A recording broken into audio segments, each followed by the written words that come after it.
Hey everybody, this is Minion Soldier, and this is going to be a bit of an episode talking about ships and choices. Now, the sale has come and gone.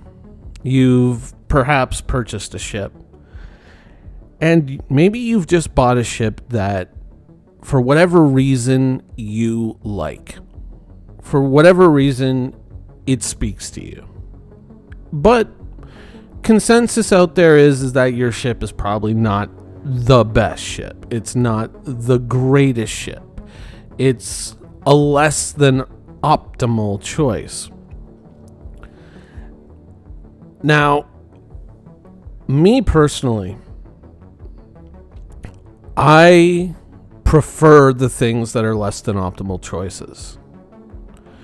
I like the things that are, broadly speaking, the underdog, because I find that the underdog is in itself, when used properly, a bit of an advantage, because it comes prepackaged with the idea that people will tend to underestimate it. Now, I have to, before I tell this story, I have to admit that I personally love seeing people break with this kind of in the rut thinking, where it's just like, oh, is this the mathematical best? That's what you go with every time, all the time. I think that that is one of the most boring ways to play video games, especially MMOs.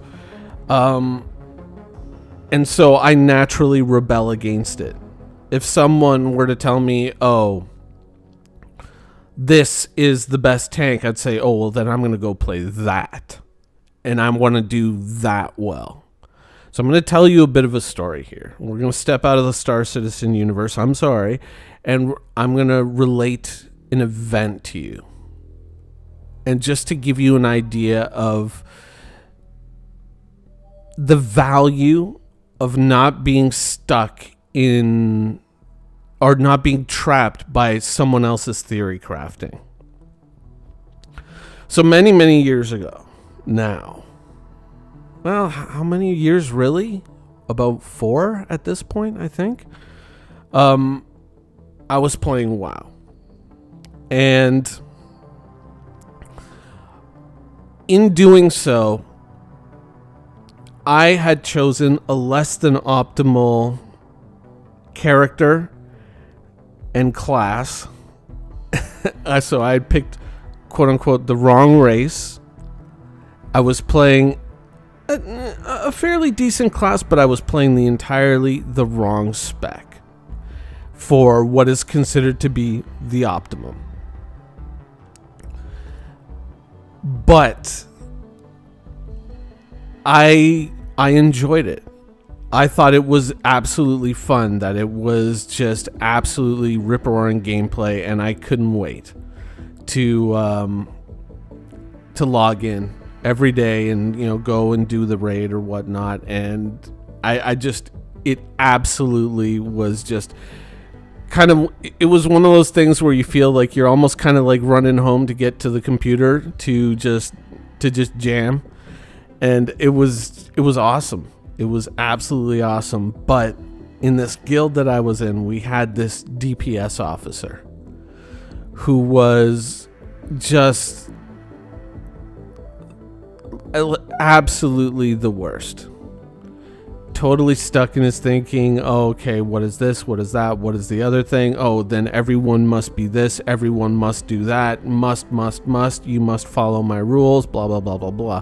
Which really didn't fly with me. Now, ordinarily, under best circumstances, someone like me would probably just be benched or removed from the guild.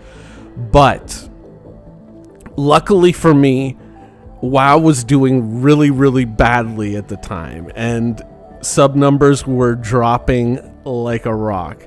And so I had a little bit too much negotiation ability in this arrangement, and so they were kind of like forced to deal with me. And some people were okay with that. Some people were very vocally okay with that, but others were just like, you know, why are we bringing this person? Why? And then I would always end up being kind of like middle of the pack on the damage meters, which I would assume would be fair enough, but they were always like, well, no, if you played it and you did this spec and you did it like this and you chose this race, then you would be higher up and blah, blah, blah, blah, blah. And so that would be better for the entire group. And to a certain degree, I could see their point, but I just did not enjoy those things. I wanted, you know, I'm paying a sub fee and I'm not forcing you to take me. You know, circumstances are forcing you to take me, but I'm going to play the game the way that I want to play the game, and I'm going to enjoy it the way that I want to enjoy it. And so this particular officer would take it upon himself in raids to aggressively point out and suggest improvements that people could make, or to point out their errors while they were doing things. So you can, I think you can already kind of, in your mind, you can probably already hear this person's voice. Well, actually, if you did this, well, actually, if you did that, you know, you'd be like, you know, 10% better here and 9% better there, you know, that sort of guy. And he was after a lot of people, not just me. But I attracted particular ire, and I think that part of that was because I was pretty damn good at doing mechanics, and I was pretty damn good at justifying my place there. And so there was, I guess, a certain level of frustration with me, because I was performing at such a level that they were like, oh, if we got him into this or we got him to do that, then he would be like that much better. But there was something to this particular spec of Rogue that I was playing, that your damage was based off of a random chance, literally a dice roll in the game. It is called still, as of the recording of this video, the Outlaw Rogue spec. And what you would do is you would roll dice to see what buffs you would get. So a lot of your rolls would be kind of mediocre buffs, and that's what led to you being, you know, mediocre on the damage meters. But if you chose certain talents and you used certain pieces of gear, you could actually break with convention, and you could go in a different direction, which was a little more mediocre on average, but it had the potential that if luck went your way in your dice rolling for your buffs, if luck went your way and stayed on your side for 3 to 4 minutes, you could potentially be the highest DPS spec in the game. But statistically, that outcome was highly unlikely, unless you took certain less than optimal talents and pieces of equipment to kind of help the odds a little bit. But it went against the grain, and it went against a lot of thinking.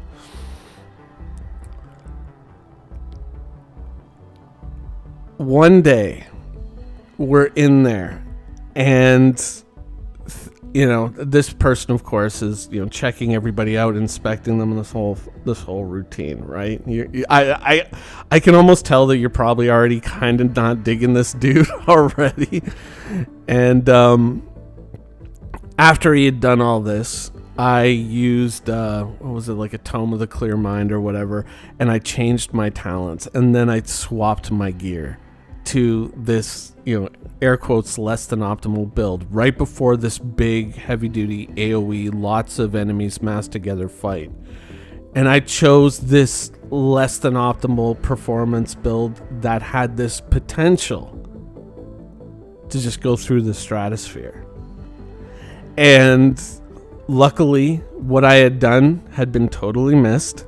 They didn't see me do it. And so the fight begins, and everything is going as normally, and I'm probably a little bit lower on the damage meter than I should be, and I'm starting to get some comments. You know, I'm starting to get a little static over this. But then my luck turns. And all of a sudden, I start climbing from this almost bottom position to the middle. And then the luck starts solidly going my way. And I go from the middle up to right to the top. And this person was a big AoE fire mage. And so him and the other AoE fire mage were right at the top of the meter. But uncharacteristically, I'm right behind them now as this fight is going on. I am right behind them, and they are not having it, because people are now making comments on comms and going like, "Oh, uh-oh, sounds like someone's got the god rolls. Uh-oh, what's happening? Oh, somebody's nipping at your heels." As the fight progressed into its final stages, there was a bit of a cheer campaign going on for me. And this person, who ordinarily was quite flagrant with their disdain for myself and, you know, others, all of a sudden they were communicating in a different fashion. You know that sound when someone's speaking on voice comms and you can tell that they're angry and frustrated, and you can sense that anger, that undertone of anger in their communication.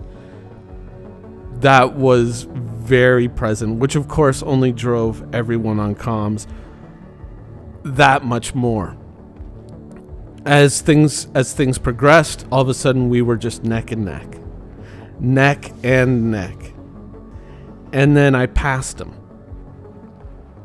And not only did I pass him, but I passed the best player in our guild, damage-wise, who was another mage who was actually better than this guy. And even that top player was just going like, "Go for it, man. Just keep going. Just keep going. Just keep going." Everyone's cheering me on, and this dude is pissed. He is not having it. He is like audibly angry. He's starting to miss call-outs that he's supposed to be making. He's starting to like stumble verbally. Everyone is laughing at this. It was an unbelievable moment. And I don't want to create a false impression here that this is something that you can, like, in any video game, that you can expect to happen. This is very much all the stars aligning in a perfect moment. And I had put in so much practice playing this character and playing this spec that I knew it kind of inside and out. I was very, very, very good with it. Enough that even though I was never top tier damage day in and day out for my particular class and spec, especially on our server, I was always in the top 10. Always. And there was even some fights where I was number 1.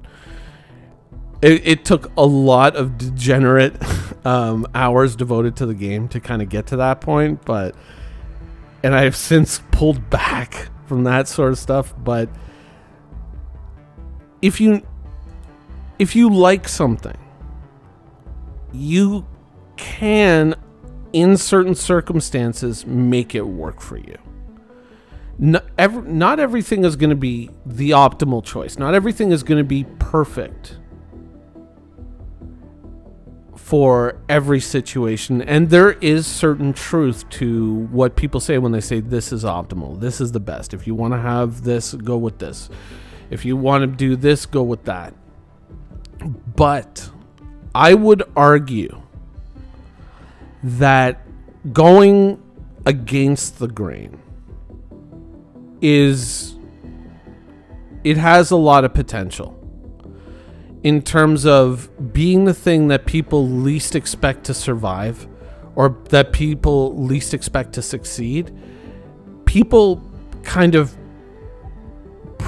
coming to that idea, coming to that notion before the fight even starts, can be, being underestimated in the very beginning can be an advantage in and of itself.